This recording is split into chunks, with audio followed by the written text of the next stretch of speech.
Hadrat, expression of honor and respect. Muhyiddin Arabi, among the greatest of Awliya, those loved by Allahu Taala, and the sofiyya aliyya, great people of tasawwuf, that is, purifying the heart, spiritual development. Shaykh al-Akbar Ebu Bekr Muhammed bin Ali, also known as Ebu Bekr Ibn Arabi, was born in Hijri year 560, Miladi year 1165, in the town of Murcia in Andalusia, Spain. He was a mujtahid, one who strives or struggles to propagate all as-Sunna Islam. All the knowledge he transmitted is a form of documentation. He wrote over 500 books.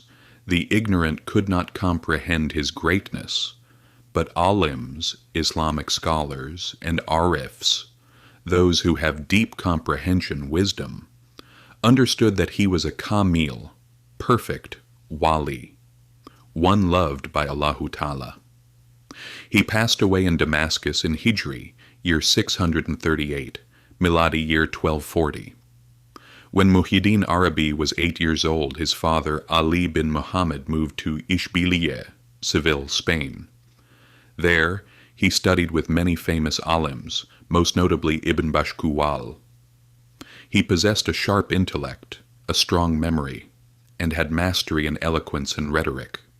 Gaus al-Azam, Supreme Helper, Sayyid Abdul Qadir Gailani, once summoned his foremost student, Jamaluddin Yunus bin Yahya, and said, "After me, there will come a person dearly beloved by Allahu Taala, from among the Awliya, who bears my title, Muhyiddin.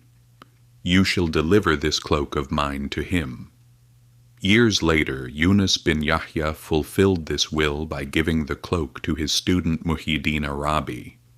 He became one of the foremost great alims whom people approached to benefit from his knowledge and spiritual grace. At one point he came to Konya, Turkey, and received great honor and generosity from the Seljuk Sultan. Although he was granted many allowances and gifts by the sultans, he would distribute them all as charity to the poor. He became the teacher and stepfather of Sadreddin Konevi, who himself was from the Sofiyya aliyya and an alim of Kalam, documented teachings of Iman and Itikad, that is creed, tenet of belief. He placed upon him the cloak of his own Hodja, Islamic teacher, Hadrat Abdul Qadir Gailani.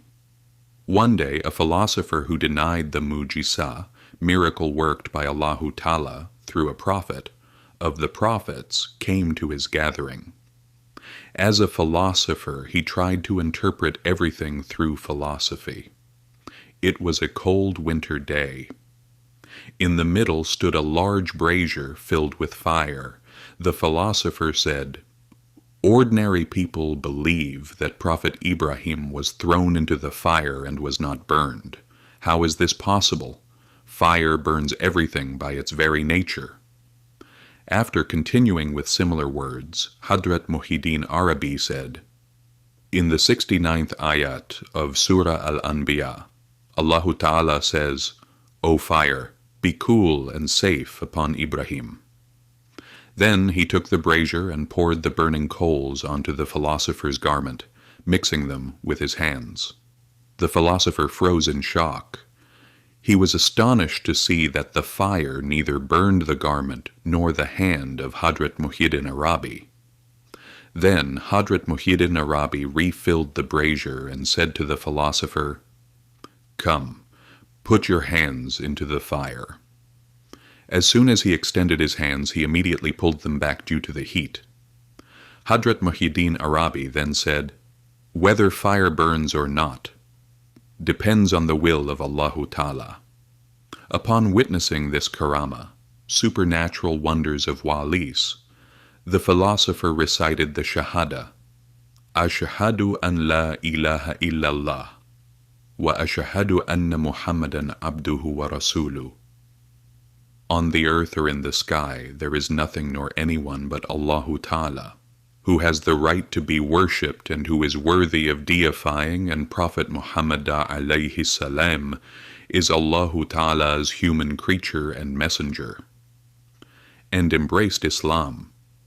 While traveling to Egypt, Shaykh al-Akbar, greatest Shaykh Muhyiddin Arabi, narrated the following incident. Among the weeds along the road, I met a man who had spent 30 years of his life in solitude. I admired his state. During the 3 days I stayed with him, he was constantly engaged in worship. Each day he would go to the sea once and catch 3 fish. He would eat one, offer one to his guest, and release one back into the water. When I was departing, he asked where I was going. I said I was going to Egypt. He replied, "My master is in Egypt. If you happen to meet him, would you kindly convey my greetings and ask him for some advice on my behalf?" I agreed, although I was surprised, for I knew the one he called his master. He was a wealthy man known for his worldly lifestyle. Eventually, I found him in a palace in Egypt, living in apparent luxury. After delivering the message and asking for advice, he said, "Tell him to erase the love of this world from his heart." I was even more astonished by the contradiction between his lifestyle and his words. Upon my return, I conveyed the message to the disciple. He sighed deeply and said, "Although I have been worshipping Allahu Taala here for 30 years, the love of this world still lingers in my heart, whereas my master, though surrounded by worldly luxuries, has not a single grain of love for the world in his heart. This is the difference between us." No human has ever acquired knowledge about Allahu Taala from the genie, an intelligent concealed creature created from fire. This is because the jinn possess very limited knowledge of religion. Those who assume they can acquire worldly knowledge from them are also deluded, as they merely waste one's time with useless things. Those who associate with them become arrogant, whereas Allahu Taala does not love the arrogant. In a hadith as-Sharif narrated by one of the Sahabat al-Karim, companions of our Prophet Muhammad alayhi salam, Hadrat Abu Huraira conveyed, "A time will come when Muslims will be divided and fragmented. They will abandon the Sharia, rules, commands, worships, and follow their own opinions and desires. They will recite the Quran al-Karim with melody like singing, using musical instruments. They do not recite for the sake of Allahu Taala, but for pleasure. Those who read and listen this way will receive no reward. Allahu Taala will curse them and punish them." The marifa, knowledge and acknowledgement of Allahu Taala, of someone who neglects even a single command of Islam is invalid.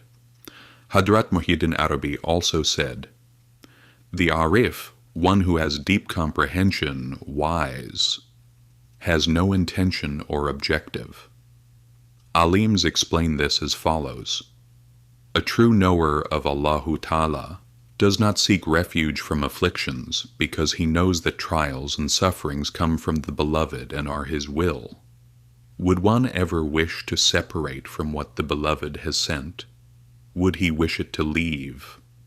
Yes, he may make du'as, supplicate, pray, for it to pass, but only because he has been commanded to make du'a, not because he actually desires it to be removed. He loves whatever comes from him. Even hardship feels sweet, because the hostility of the Beloved is only for the enemies. For his friends, it is merely a form of apparent opposition that reveals his mercy. This kind of divine appearance in the form of adversity brings countless hidden benefits. Furthermore, This apparent enmity toward his friends also serves to destroy those who do not believe in them and brings about their trials. Hadrat Muhyiddin Arabi, with Ilahi Ilham, divine inspiration, foretold that Fatih Sultan Mehmed Khan would conquer Istanbul 2 centuries after his own time. In his book Shajarat al-Numaniya fi al-Dawlat al-Uthmaniyya, he wrote, "When the letter Sin shines, the tomb of Muhyiddin will be revealed." In Hijri year 638, Miladi year 1240, Hadrat Muhyiddin Arabi addressed a group of people whose hearts were full of love for money and said, "That which you worship is beneath my feet." Those present did not understand this statement. He passed away on a Friday on the 28th of Rabi al-Akhir at the age of 78 in Damascus and was buried in Salihiyya. Because the people of Damascus could not comprehend his greatness, they threw garbage over his grave. When Ottoman Sultan Yavuz Selim Khan arrived in Damascus, he understood the meaning of the phrase, "When the letter Sin shines, the tomb of Muhyiddin will be revealed." He ordered the grave to be found, had the garbage cleared away, and had a beautiful tomb, mosque, and charitable foundation built over it. He also identified the spot where Hadrat Muhyiddin Arabi had struck the ground with his foot and said, "That which you worship is beneath my feet," and ordered it to be dug. A jar of gold was found there. It became clear that what he meant was, "You do not worship Allahu Taala, you worship gold." May Allahu Taala grant us all the intercession of these great ones. Ameen.